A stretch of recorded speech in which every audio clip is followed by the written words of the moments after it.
Hello everyone. Thank you all for joining us today for our How to Create and Use Key Third-Party Risk Management Metrics webinar. My name is Jessie Redmond and I will be your host. On your screen you should see multiple widgets that you can use, including Ask Question, Media Player, Slides, Related Content widget, Speaker Bio, Request Demo, and Help. If you're not familiar with our webinars, all the widget boxes are resizable and movable, so feel free to move them around to maximize your screen space. At the bottom of your screen in the toolbar are icon buttons you can use to show and hide those widgets. You can expand your side area or maximize it to full screen by clicking on the arrows in the top right corner of the widget. If you experience any issues or have technical questions, you can use the Help widget or submit them along with any other questions through the Ask Question widget. Don't worry, we do capture all questions throughout each session. We will be answering some during the webcast, but those that we do not have a chance to answer live, we will address with you via email. Today's live session is eligible for 1 CPE credit. If you wish to receive this credit, please remember to answer all of the polling questions that will appear on your screen during today's presentation. You will also be sent a follow-up survey link 24 hours after the live session that will need to be completed in order to receive the CPE credit. With us today, we have Hillary Dewhurst, VinMinder's Head of Third-Party Risk Education and Advocacy. She will discuss practical instruction for identifying and refining reportable third-party risk management program metrics and teach you how these metrics can be used to demonstrate your program's effectiveness, efficiency, capacity, and value. You'll also see a link to a copy of today's slide deck, a link to our website, a link to our samples library, links to our Understanding Vendor Performance Metrics and Scorecards ebook and Scorecard template, 3 ways to measure vendor performance infographic, third-party risk management lifecycle toolkit, as well as a link to our library of all additional resources in the related content widget. With all that being said, I'd like to hand it over to Hillary. Hillary, the floor is yours. Welcome, everyone. I am so excited to have this webinar today because we get asked all the time what third-party risk management program metrics we should have and how to develop them. So this session is going to be all about that, and we're going to jump in by talking about what to measure when it comes to your program. And then we're going to get into the specific types of metrics and help you understand which are the right metrics for you to report for your organization. We're going to look at some sample metrics, and we're going to talk about where you'll be getting the data, and then we'll move into telling the right story with your data, and then we'll wrap up with some best practices. So we got a lot to cover, so let's jump on it. Now, the very first thing we want to cover is why we should be reporting the program health of our third-party risk management program. And there's a lot of reasons for doing that, but one of the primary ones is to make sure that we have the right information for senior management and the board to make and drive any actions or decisions. We want to support regulatory compliance, and so we want to measure how well we're doing that. We also want to use these metrics to help us understand where we might have gaps or weaknesses and to show vendor risk across the portfolio versus at the individual vendor level. And we want to make sure that when we need resources, we have the data to support that request. And, you know, anything we discover during this process can be something that we can share with audit to let them know, hey, we understand there's an issue and we're working on it. And then finally, the program metrics are really great to help you illustrate where your program is really doing well and to identify any challenges that need work.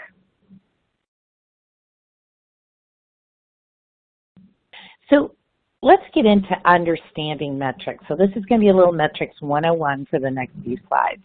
So metrics are a form of measurement, right? We can use data-driven measurements to help us understand how well our program is doing.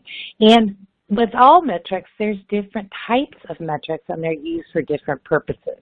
So I want to, first of all, we'll talk about key performance indicators versus key risk indicators, which are also known as leading and lagging measures. And then we'll talk about objective versus subjective metrics. So let's get into those KPIs. KPIs are going to be used to measure the performance of the third-party risk management program. So we're using KPIs to validate that the program is operating as it's supposed to and that we've done what we are supposed to do within our process.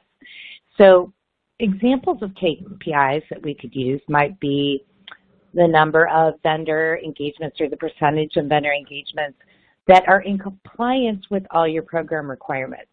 We also want to look at how many vendors have current risk reviews, how well we're training our vendor owners, how many times we're making process exceptions, did we have any audit findings, and if we had any business interrupting events.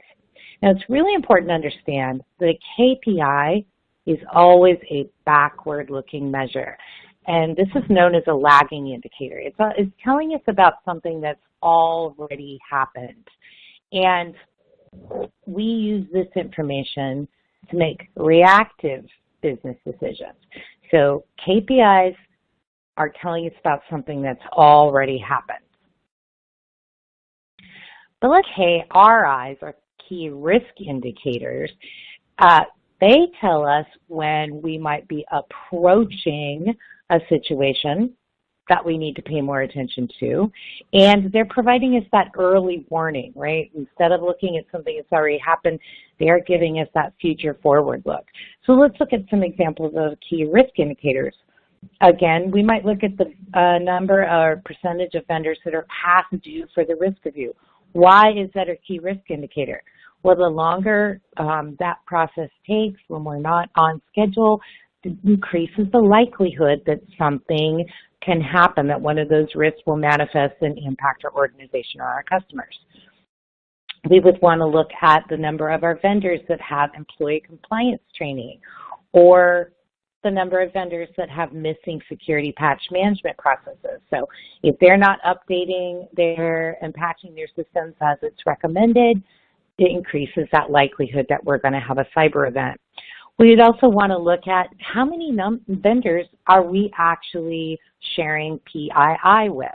The larger that number is, the larger the risk grows. And how many single point of failure vendors do we have? Again, when there's no replacement, the more of those that we have in our vendor portfolio, the higher the likelihood that we could have a business interrupting event and not be able to address it because there's no replacement. So key risk indicators are always looking forward, and they're known as a leading indicator, and they help us make proactive business decisions because we're looking at something that hasn't happened yet, but that might happen. Now, metrics come in two flavors, right? We have objective and subjective. So our objective metrics, those are quantitative. That means that it's referring to something that can be actually counted or measured. And it's always based on data. The criteria for the data is the same, and the outputs will not change. So examples include how many high-risk vendors we have, what's our percentage of critical vendors, the volume of customer complaints. Those would be objective metrics. But then we have subjective or qualitative. So again, qualitative, having that root quality. This is something that is observed, experienced, or felt. And this is a lot about opinions or impressions and judgments. The outputs are variable and they change depending on who is providing the measurement. So your internal stakeholder satisfaction survey, for example, may change depending on who's answering the questions. So some of these examples might be, again, your stakeholder satisfaction. How easy is it to use your software? Well, that's pretty subjective based on the person's experience and understanding of the third-party risk management process in general. And then how useful is our reporting? So you can see that there's two types, that objective and subjective metric type. But when it comes right down to it, the real secret sauce here is identifying the right metrics for your program. So think about it this way. Third-party risk management, it has a lot of interdependent processes throughout the life cycle. And there are 3 stages, 10 major activities, and many individual tasks that can be measured. But which ones are the right one? And should we only be looking at things within the life cycle? So these are all things to consider as you're starting to build your metrics. So what are the right metrics for your program? So first of all, I want to say that I do not have a list of prescribed metrics. I do not have an example scorecard to share with you because these attributes are so individual to the organization. I can give you a lot of guidance, and hopefully this will get you on the right path. But when we think about our life cycle, there's obviously these tasks, like did we do a risk assessment? Did we complete due diligence? Was there ongoing monitoring? But there's things that are outside the life cycle that should be measured as well. So some examples might include, what's our internal compliance with the policy look like? What are the vendor owners doing? Are they turning things in on time? Are they quality? How good is the third-party risk insurance, right? Do our vendors have enough insurance to address the potential impact? We also want to think about how many audit or exam observations, findings, issues that come up and use that as a measurement. And then what about our process efficiency and throughput? Is it effective? Is it easy to use? Those are things that we might measure. Another really important thing is your resource capacity. And I do want to really stress this because it doesn't matter if you have the best program in the world and the most awesome third-party risk management program and the most well-written policy. If you do not have enough qualified resources within your organization to execute third-party risk management effectively, it's almost like having no program at all. Now, as we're starting to think, what metrics should I use? Should they be subjective or objective? Which one should be KRIs versus KPIs? Just keep one thing in mind. More data does not always equal better information. So yes, there are many, many metrics we could measure, but the question is, should we measure them all? And before we go and start writing down all these metrics, we really need to take some time and put some thought into this process. Now, while you're thinking about this, we are at our first poll question. Jessie? And this brings us to the first poll question of the day. You should see the poll question now in the slides area. If you have any issues, please feel free to send us a message using the Ask Question widget, and we will be happy to assist. As a reminder, if you wish to receive the CPE credit for today's session, you must answer all poll questions and be in attendance for the entire live session. This poll question is, does your board reporting include third-party risk management program metrics? Yes, no, but we are planning on it, no, or you're not sure. And Hillary, it looks like we have some time to answer one of the questions that has come in so far from the audience. Great. And that question is, do the regulations say we have to have third-party risk management program metrics? Well, technically, no. And hopefully I'm not wrong on this, but I cannot think of a single regulation dealing with outsourcing or third-party risk management that says you have to have program metrics. But here's what we really need to think about. So, there's a lot of language around making sure the board is informed and that, they have ways to know that the program is healthy and operating in a safe and sound manner. So having program metrics is the logical way to do that, in addition to having them review, your program once a year. But while it's not a regulatory requirement, I do think it's a best practice, and I would really encourage everyone that doesn't have them to try and get it going.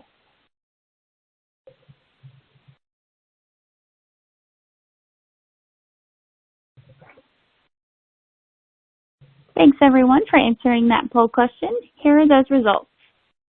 By the way, you may have noticed reactions such as a thumbs up or heart coming across the screen. If you find this feature distracting, you can turn it off by clicking the 4 arrows in the top right-hand corner of the Slides widget, which will expand the slides to full screen and no longer show the reactions. Before we move on, as a reminder, in the Related Content widget, you'll find our third-party risk management lifecycle toolkit. As we just discussed where metrics fit into the lifecycle, you might find this resource helpful. Hillary, let's continue with the presentation. All right, so now you've been given some information about KPIs versus KRIs. You know the difference between subjective and objective metrics. But let's think about what is the process that we need to go through to identify those correct metrics and put it all together.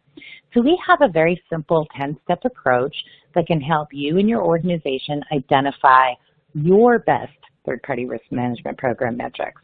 So we're going to walk through these, and don't worry, we're going to touch on each step as we go through the presentation. But just in general, the first thing we're going to do is we're going to really think about and identify what are our organizational objectives for having a third-party risk management program.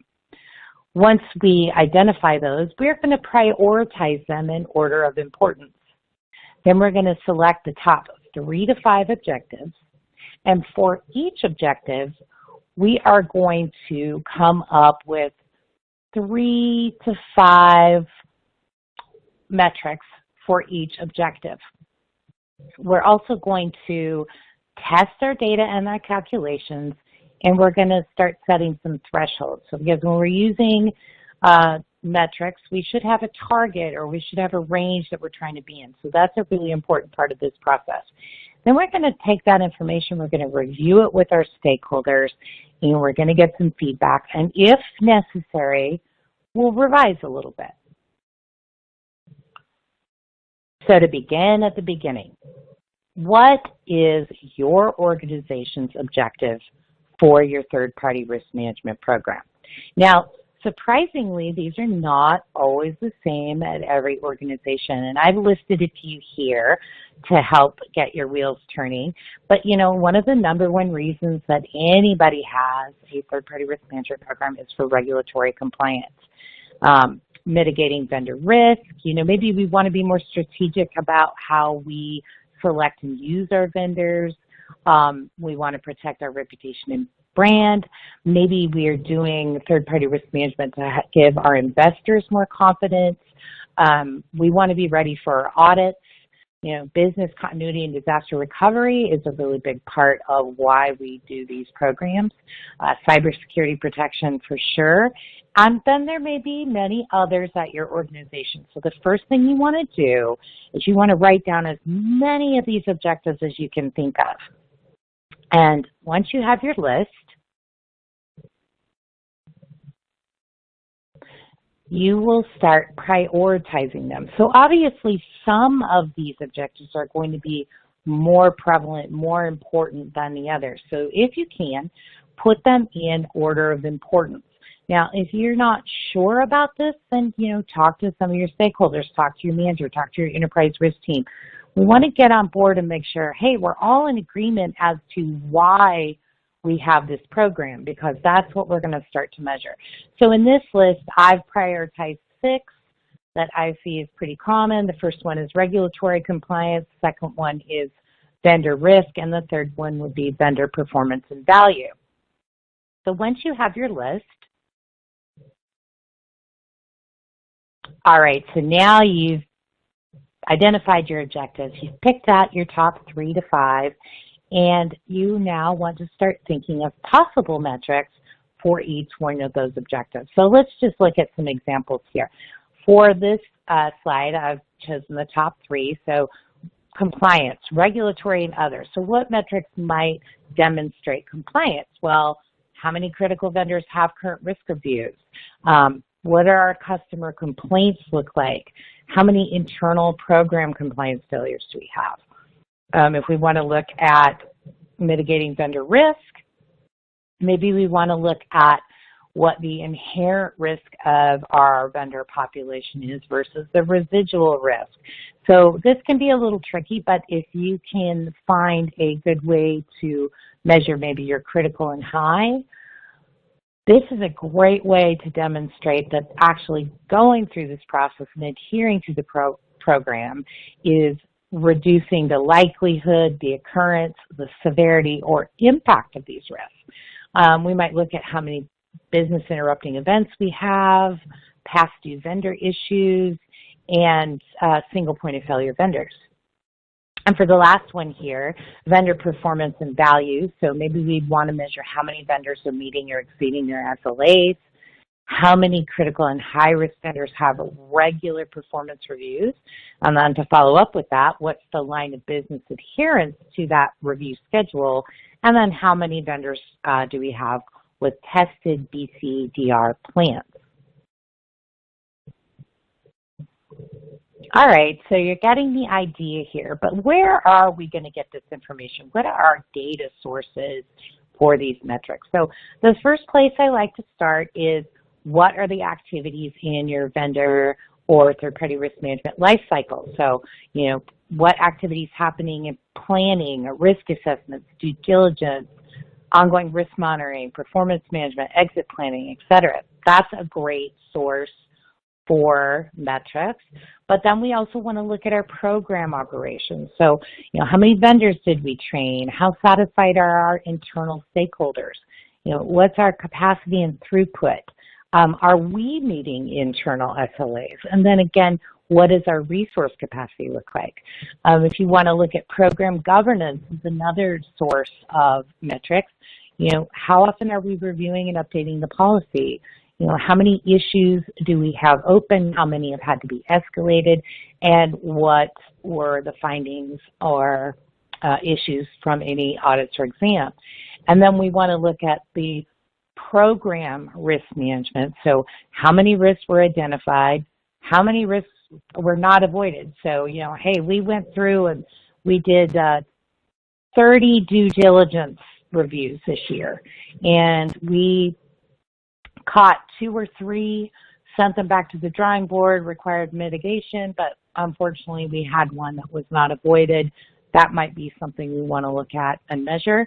How many new or emerging risks are we finding? And then what is the impact of that risk? All right, so those are some ideas for where you might find your metrics, but what are the data sources that are going to support your metrics?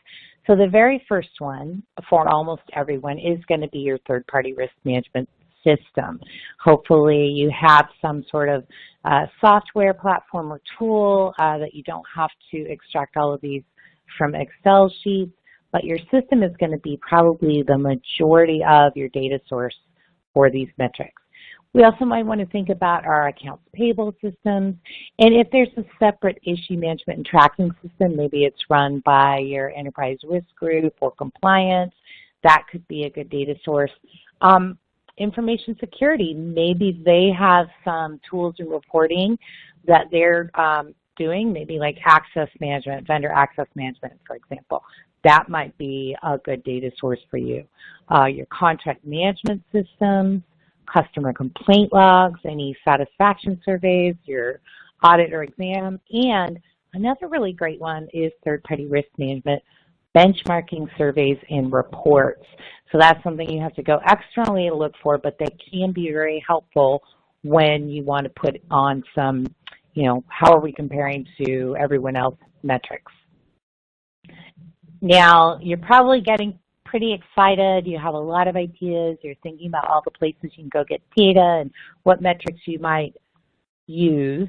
And this is why we ask you to really work through this, in your mind, kind of sketch it out on paper before you start firing off, because there's some things that we really have to consider when it comes to the metrics. So the very first one is, do we have an accessible and reliable data source? So maybe that report that's run by InfoSec is really great, but we don't have regular access to it right now. We probably have to get that. And the data hasn't been updated as often as it probably should be. So that may not be the best data source, and we may not want to select metrics based on that data. We want to know how easy it is to calculate the metrics. So I've talked about some things like capacity and throughput, inherent to residual risk. Now, these things obviously can be calculated, and I always recommend you keep your calculations as simple as possible. But if you're going through a very, very detailed, multi-step calculation just to get a single metric, you might want to rethink that because it's not always repeatable, and the more steps and calculations you have, the greater the likelihood that there could be an error. We also want to think about, is this metric something we should use as a KPI, so those lagging measures, just yes, we did what we were supposed to, or is this metric better served as a key risk indicator, right? Is it going to tell us something about the future, what we need to watch out for, take action now? We also want to think about when we're selecting our metrics is, what if the metric is out of its acceptable range? What action should be taken? Could we recommend action? And then finally, does the metric tell the right story? Now, we're using a lot of examples today, mostly because I really want everyone on the call to really get thinking, get their wheels turning, and start exploring all the possibilities that might be out there. You know, some of these things may resonate for you, they may not. But in this category, let's look at some potential operational metrics. So we could have that internal satisfaction score. We could have the percentage of issues that are remediated within the specific time frame. You know, what percentage of our engagements are risk rated, the ratio of third-party risk employees to vendors that are rated moderate and above. So where do we have the most work? Do we have enough employees? How many vendor owners have been trained? You know, how many times are we making exceptions? You know, how good are our vendors about turning that due diligence documentation in time? And maybe we want to look at the number of vendors by risk rating. Now to move on to our compliance metric examples. So here's something interesting. I want you to pay attention. I have just showed you some of the similar metrics or the exact same metrics in the operational side. And I'm doing this on purpose because I want to help you understand that you may have one or more metrics that could work in different categories or as metrics for those different objectives. So for compliance, again, you know, how many engagements are current with their risk assessments? How many engagements are compliant with our policy? You know, how many contracts have the right terms and conditions? You know, what are our internal business units doing? How well are they complying? So those are just some examples. But now we'll move to, okay, now we're looking at our risk metrics. And as you read down this list, notice how many of these potential metrics are similar to metrics we've already called out for compliance or operations. The truth is that, again, you might be finding that you could use a single metric to support different objectives or be used in different ways. So just some risk metrics. You know, what are the metrics that are going to tell us where our risk is? So percentage of issues that are not remediated, percentage of single point failures, how many critical vendors do we have? You know, how many vendor engagements are not in compliance with the policy? So instead of reading through all of these, I want you to just kind of think about that for just a moment. And we are ready for our next poll of the day. So Jessie, take it away. Our second poll question of the day is, can you identify the top 3 to 5 organizational objectives for your third-party risk management program? Yes, we can do so confidently. Maybe we would need to confirm with others. No, we cannot. Or we don't have a third-party risk management program. Hillary, I have another question here that I think we could go ahead and answer. Okay. That question is, who determines what actions should occur if there is a metric that is not within acceptable limits? Well, it's not just a single individual or a single team. It really has a lot to do with what the specific metric is. So, for example, let's say your metric that's out of tolerance is that risk assessments are not being completed on time. In that case, there might be several actions that are taken. One might be that there's a review of the process to see where it can be more efficient or what gaps are there. There might be another action to either add more staff or increase the internal SLA or even outsource document collection, for example. So it really depends on what the metric is and what the failure point is, what actions need to be taken. And again, that's going to be a collaborative effort depending on the actual metric. So don't feel as the third-party risk management program manager that you have to figure out all that on your own. That should be discussion with your manager, your risk committee, your board, etc.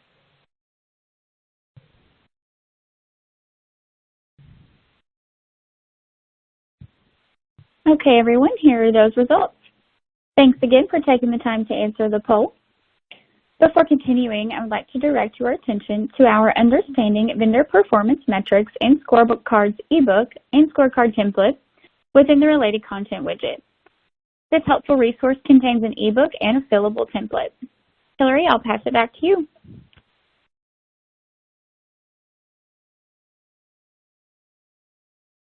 Okay, over the next few slides, we're going to look at some metrics and we're going to think about whether this should be used as a KPI or a KRI and what the story is we're trying to tell, as well as some considerations. So in this first example, we're looking at due diligence reviews resulting in a no-go decision. So that means we found something, wasn't within our risk tolerance, so we rejected the vendor. So in the first example, I can use this as a KRI, supporting the objective of vendor risk management, and I can say that when we are rejecting vendors, it shows that we are demonstrating risk avoidance. So first of all, we want to make sure that this information is reportable. But we also want to consider that if this number is too low, it could indicate unintentionally that we don't have a stringent enough process, or it just may not be the right metric. So in the next example, we're using it as a KPI to demonstrate operational effectiveness. And again, if the number is too low, do we really want to waste a metric on that? So you might really want to give that some thought. And then as another KPI, we can demonstrate compliance and operational effectiveness, but we always want to make sure the data is reportable. In this example, we're looking at the metric of percentage of risk reviews completed on time. So we can have a KPI that shows regulatory compliance and demonstrates operational effectiveness, but we want to consider if there's any variables that third-party risk management can't manage that we need to factor in to our calculation. So maybe we don't have a lot of control of that. Is that the best KPI for our program? We could use it as a KRI, however, to show that when we don't complete risk reviews on time, that it increases the likelihood of a risk event.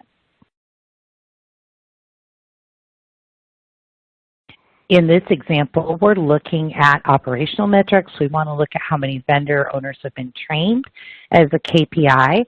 We are saying, yes, we're doing what we're supposed to do, and that qualified people are doing the work, and that makes us operationally effective. But we need to consider if there's a mandate requiring the owners to complete the training, because if there's not, and that number is really low, it makes us look like we're not very effective. So we'd want to consider that. In a KRI perspective, we'd want to say that vendors who aren't trained increase the likelihood of regulatory noncompliance and other risk. But we want to make sure that we have a threshold, like how many vendors that are untrained is too many. In this next example, we're looking at percentage of vendor issues closed on time. So from a KPI perspective, that could demonstrate operational effectiveness and risk management. But what is third-party risk management's influence our ability to manage getting those things closed on time? We may be tracking it, but we may have no influence on forcing the vendor owner to get it done. So we just want to think about that. From a KRI, we want to look tell the story that risks are mitigated appropriately within the specific time frames. If they're not, there's a problem. But again, what is our threshold? When does it become a risk issue?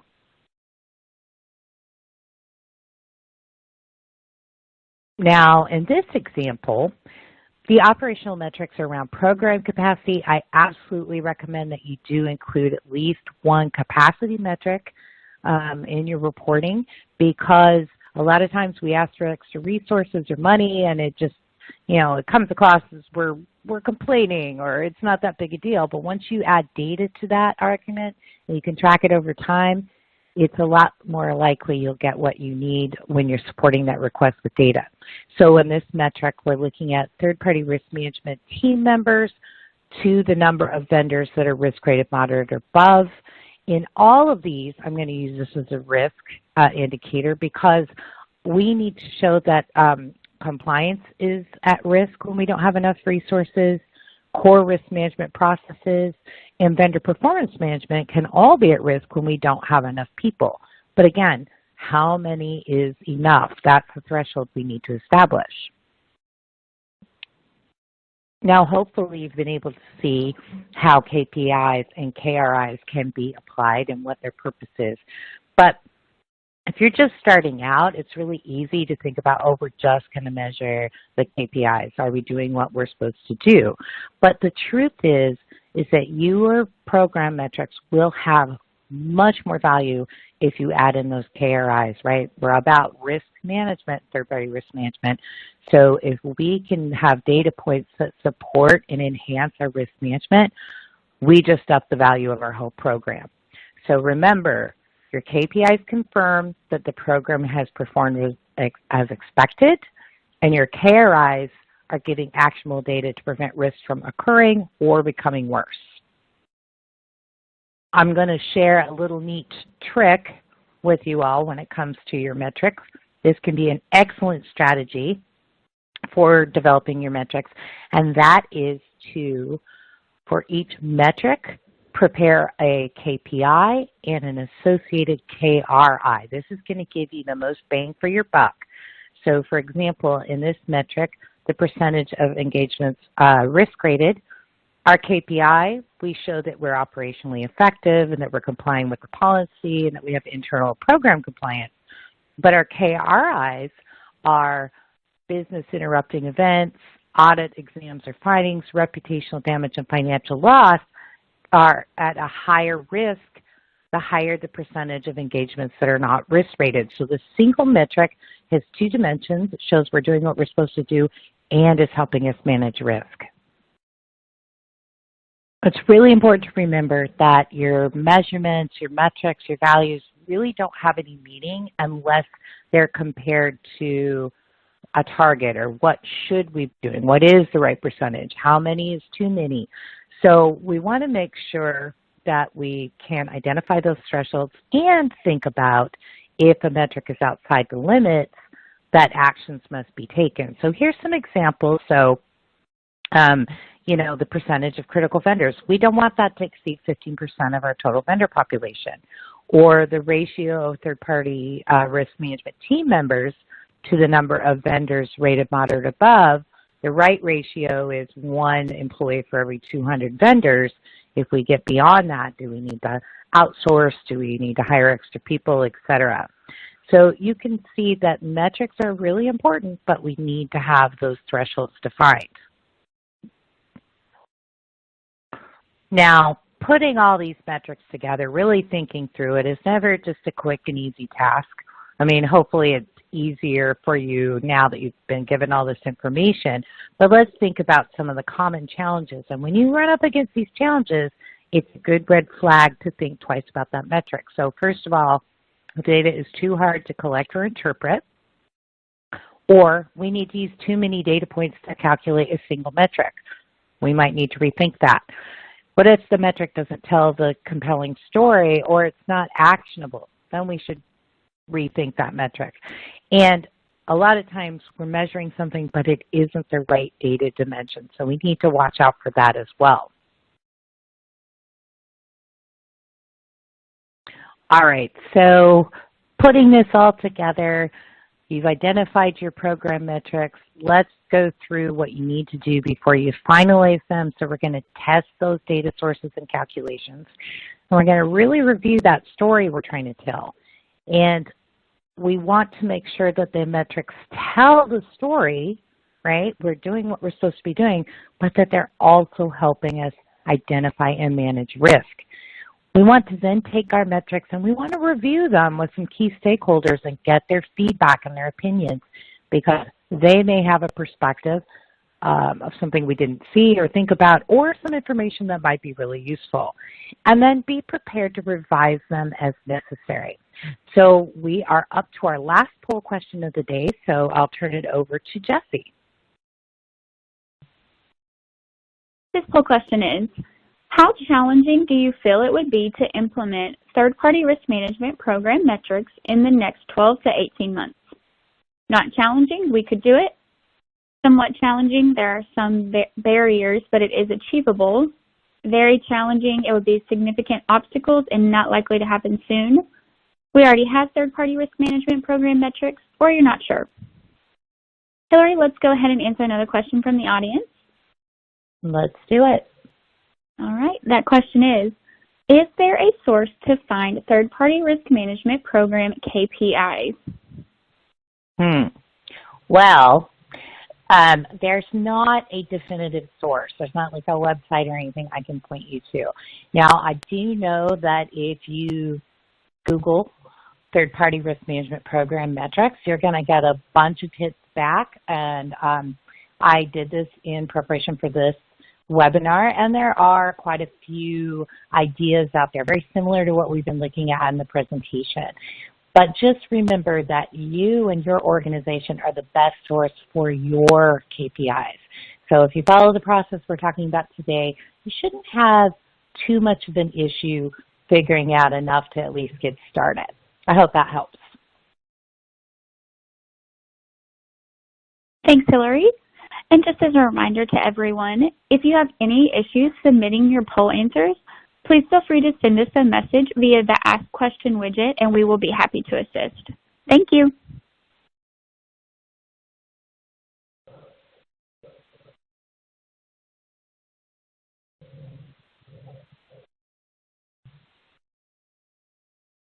And here are those results. Thank you, everyone, for answering this question, as it's always interesting to see what everyone says.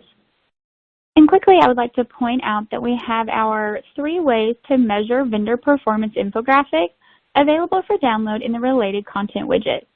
This infographic explains why measuring vendor performance is important and shares 3 easy steps. Let's continue with the presentation. Back to you, Hillary.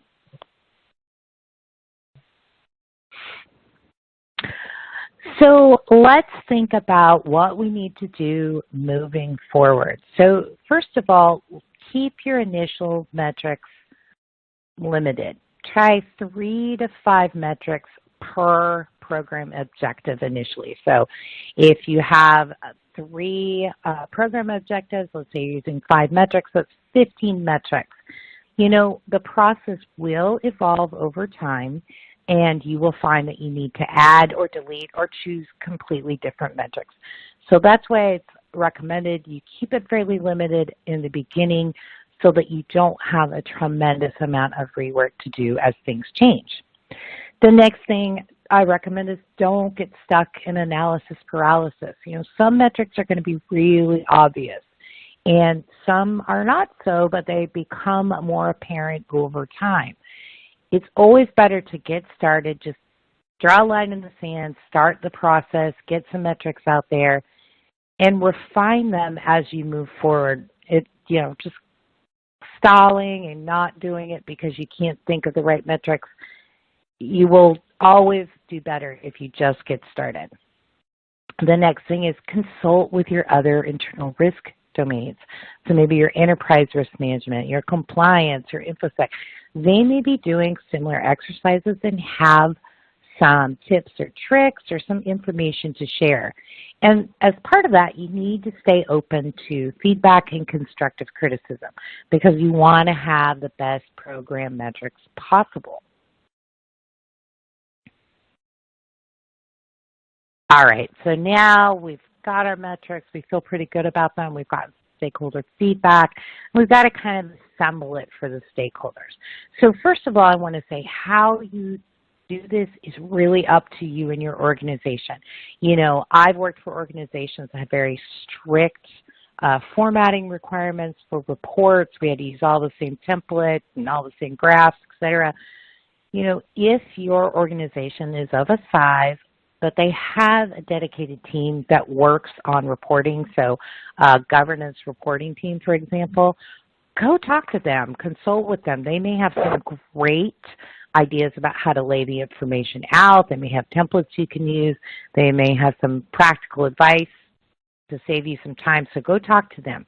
If you don't, you know, you can still work through your scorecard, but I do recommend having a single page view, right? If we can get all the information on one page, that's always better. Remember, people's attention starts to fall apart after we're giving them one page.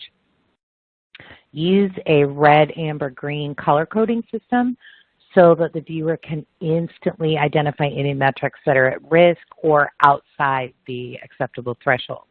And of course, with your scorecard, you can use fun graphs. You can use, you know, the speedometer dials or bar charts or whatever you feel helps make the most visual impact for the viewer.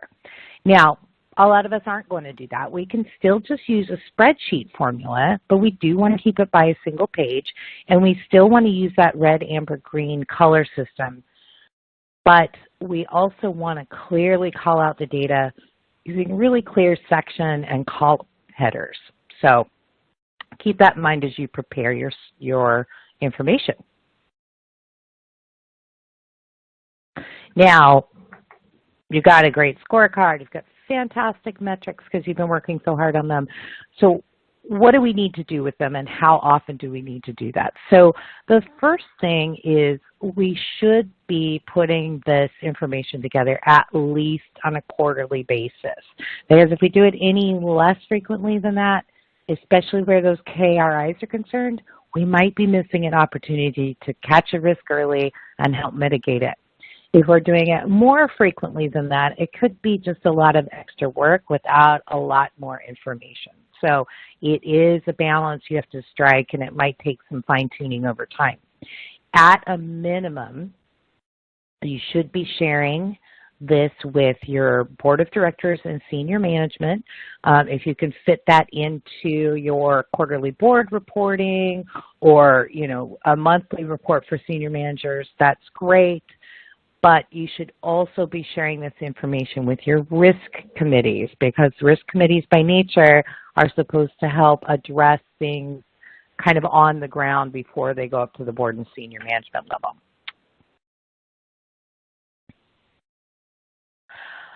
All right. You've been given so much information today. Thanks for sticking with it. I hope that it's been valuable and I haven't fried anyone's mind. But let's wrap up what we've learned today with a few best practices. So the first thing and foremost thing is our metrics should be in support of our organizational objectives and reasons for having third-party risk management in the first place. Okay, and we can think of probably 15 reasons, but let's try and narrow it down to the top 5 or so.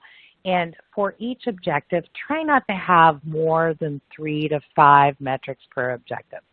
You will evolve this over time, and I recommend keeping it on the smaller side so that there's not a crazy amount of rework to do if changes are necessary. Use both KPIs, your lagging measures, and your KRIs, your leading measures, to not only demonstrate operational effectiveness, but to do the more important thing, which is identify and help mitigate risk. Make sure you're tracking those metrics over time, right? It's only going to be valuable if we have something to compare it to. So are we doing what we are supposed to do today? How is the risk look today? Are we in the thresholds? And how does that compare to 3 months ago, 6 months ago, a year ago, et cetera? Make sure you test that data and those calculations periodically, because, you know, data fields change, things can change. We just want to make sure that we're always calculating everything correctly. Get that stakeholder feedback, because we don't need a bunch of friction once we've gone through all this work just to find out someone's not happy or doesn't think that that's a useful metric. Make sure that you're prepared to act when something is outside of the threshold. So, if you see something happening on your scorecard, you need to be prepared to come to your executive leadership, your board, your manager, whatever, and make suggestions about actions to be taken, but also be prepared to take the actions. Finally, always make sure that you include these program metrics in your annual third-party risk management board report. If nothing else, they should be in there. So with that, I thank everyone for sticking with me today. I hope that you're all ready to go out and start developing your metrics and putting together your program scorecard. And with that, I'm going to turn it back over to Jessie for some Q&A. Jessie? Great. Thanks so much, Hillary. Before we dive into more questions and answers, I would like to thank everyone for attending. I would also like to thank Hillary for her time and sharing some really important information.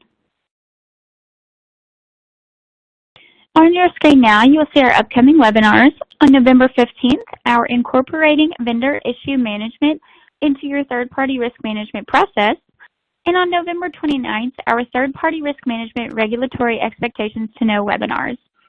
We hope you'll be able to join us for both of those sessions. A link to register for those is in your copy of today's presentation slides. Let's now go ahead and answer some more questions that have come in during this session.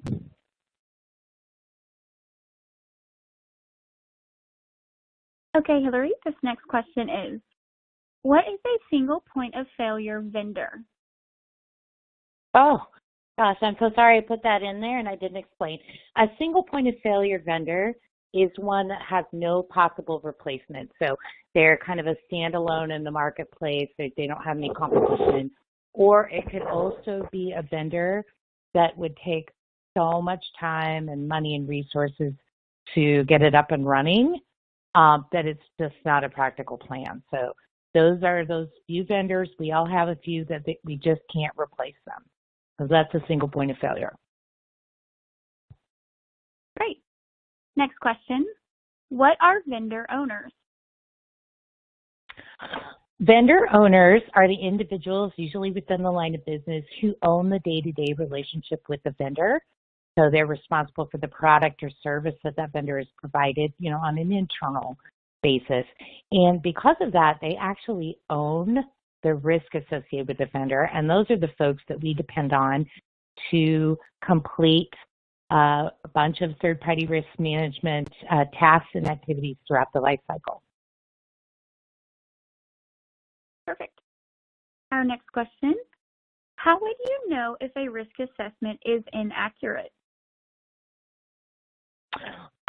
This is an interesting question, but so when we're talking about internal risk assessments, we do on occasion see vendor owners, not always intentionally, but sometimes answer a question incorrectly, maybe hoping to get that risk rating lower, so they'll have to do less work. We call that gaming the system. So I recommend that when an inherent risk assessment is completed, that there is somebody on the third-party risk management team to look at it and just kind of do a smell check. Does this feel like it's consistent with the product or service?